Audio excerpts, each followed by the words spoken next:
창세기 15장은 하나님께서 이 아브라함을 만나서 약속을 확실하게 구체적으로 이렇게 말씀하신 것을 기록한 것입니다. 하나님은 약속의 하나님이십니다. 우리가 신앙이라고 하는 자체는 하나님이 약속을 믿는 것입니다. 1절에 보면 이후에 여호와의 말씀이 환상 중에 아브라함에게 임하여 이르시되 아브라함아 두려워하지 말라 나는 내 방패요 너의 지극히 큰 상급이니라 그렇게 말씀했습니다. 이후에라는 말은 바로 창세기 14장 전장에 그 연합군이 전쟁을 일으켜 가지고 그리고 자기 조카 롯을 구해내고 그 모든 전쟁에 승리를 한 이유를 말하는 것입니다. 전쟁이 이겼지만 연합군을 상대로 했기 때문에 두려움이 있는 것이죠. 그래서 그런 초조함이 있고 걱정이 있는 상황 속에서 하나님께서는 환상 중에 아브라함에게 말씀하셔서 두려워 말라 그랬습니다.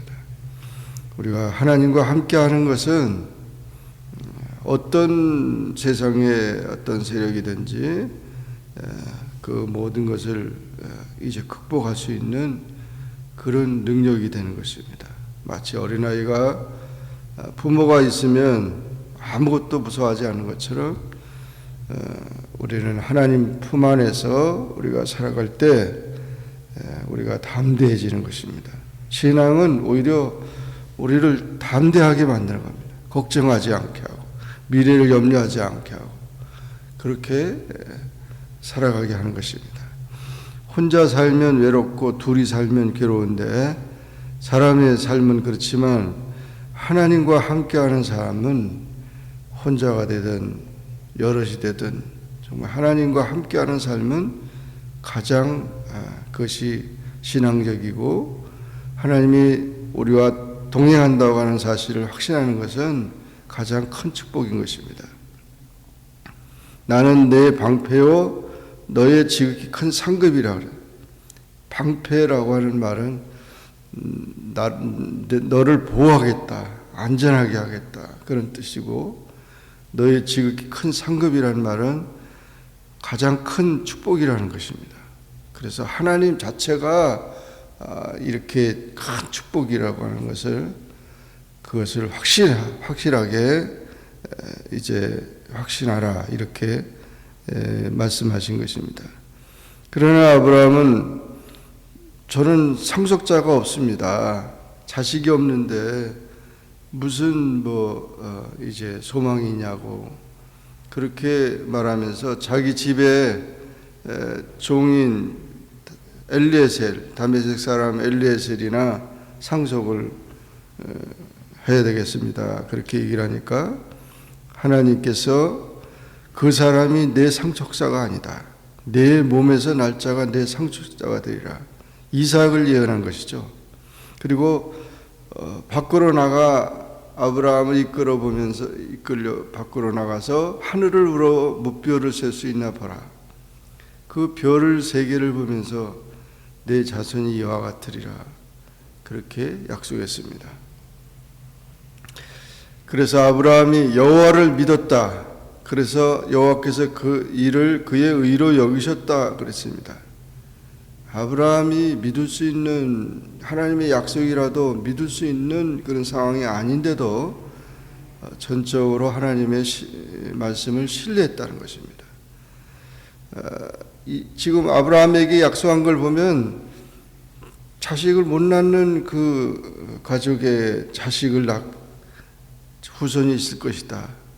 또 지금 가나안 땅이 무슨 텅 빈 땅도 아니고 많은 족속이 살고 있고 그런 땅을 다 내 자손에게 주겠다. 다 불가능한 것들이에요. 불가능한 것들을 그것을 하나님의 약속 가지기 때문에 그대로 믿었다는 거죠.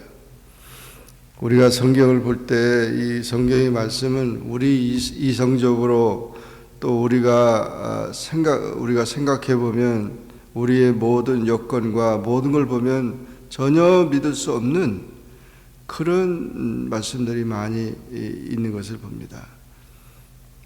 그것은 우리 인간의 한계죠. 그래서 우리는 그것은 참 믿음이 될 수 없습니다. 하나님이 약속한 것은 어떤 것을 약속하든지 간에 그대로 우리는 믿어야 되는 것이죠. 그것을 믿을 때 그것이 축복이 되고 그것이 의의가 되고 그것이 소망이 되고 그것이 이제 하나님의 역사를 이루게 하신다는 것입니다. 그래서 이와 같이 아브라함의 믿음은 바로 그와 같은 믿음이었다는 것을 우리가 보게 되고, 그래서 믿음의 조상이 됐습니다. 그래서 내 자손이 이 바다의 그런 모래같이 또는 하늘의 별과 같이 될 것이라 하는 것은 이스라엘 민족을 예언한 것이고, 또한 영적으로 예수 그리스도 안에서 하나님을 믿는 자녀들을 그런 모든 믿음의 후손들을 의미하게 된 것입니다. 그래서 아브라함이 믿음의 조상이 된 것이죠. 또한 그 두 번째, 여기 땅을 내게 주어 소유를 삼게 하겠다.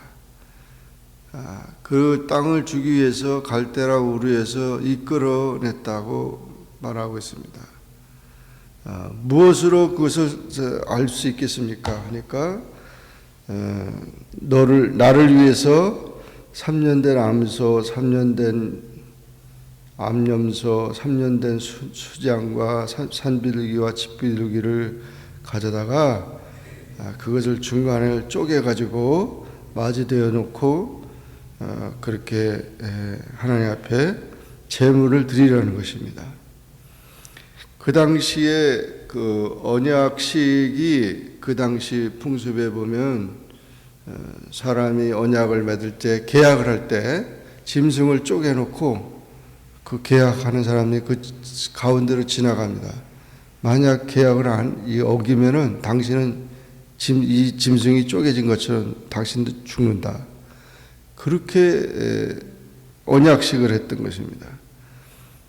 그런데 하나님께서도 이와 같이 아브라함에게 그와 같은 그 언약식에 대한 것을 요구하면서 그 짐승들을 다 쪼개놨을 때 하나님께서 불이 떨어져 가지고 그 불이 그 짐승의 쪼갠 사이로 지나가게 된 거죠.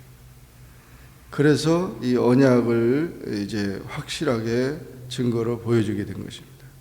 그러면서 앞으로 그 이스라엘 민족의 장래까지도 예언해 줬는데, 이제 내 자손들은 이방에서 객이되어 그들을 섬길 것이고 400년 동안 내 자손을 괴롭히다가 4대 만에 이제 이 땅으로 다시 돌아올 것이다. 이 출애굽에 대한 얘기를 하고 있는 거죠.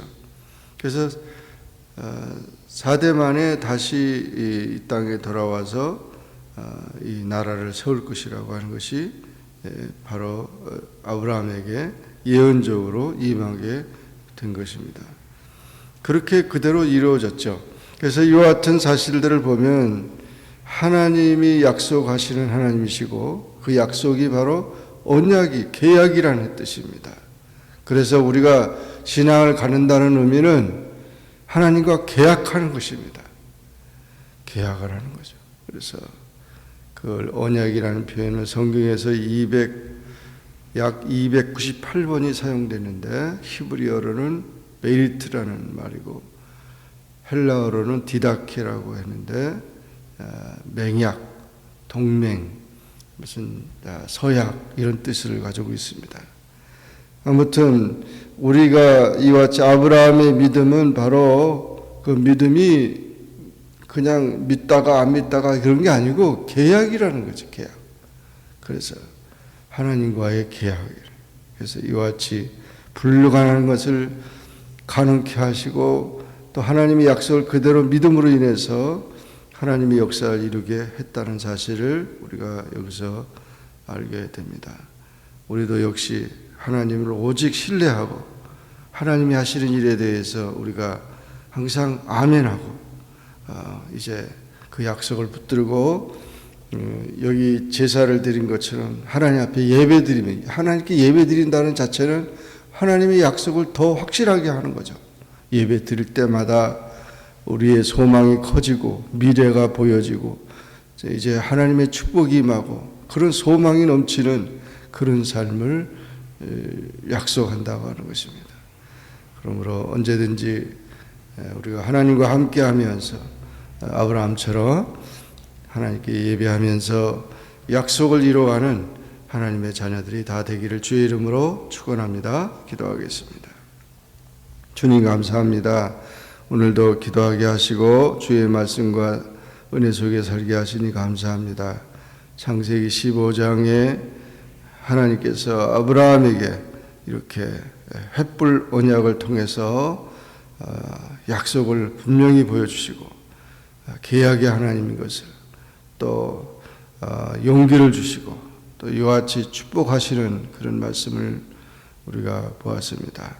언제나 우리가 하나님과 함께하며 우리의 삶의 모든 것을 주님을 신뢰하면서 승리하는 주님의 자녀들이 다 되게 축복하여 주옵소서. 예수님의 이름으로 기도하옵나이다. 아멘. 하늘에 계신 우리 아버지여, 이름이 거룩히 여김을 받으시오며 나라에 임하옵으며 뜻이 하늘에서 이룬 것 같이 땅에서도 이루어지이다. 오늘날 우리에게 일용할 양식을 주옵시고 우리가 우리에게 죄진 자를 사하여 준 것 같이 우리 죄를 사하여 주옵시고 우리를 시험에 들게 하지 마옵시고 다만 악에서 구하옵소서. 대개 나라와 권세와 영광이 아버지께 영원히 쌓옵나이다. 아멘.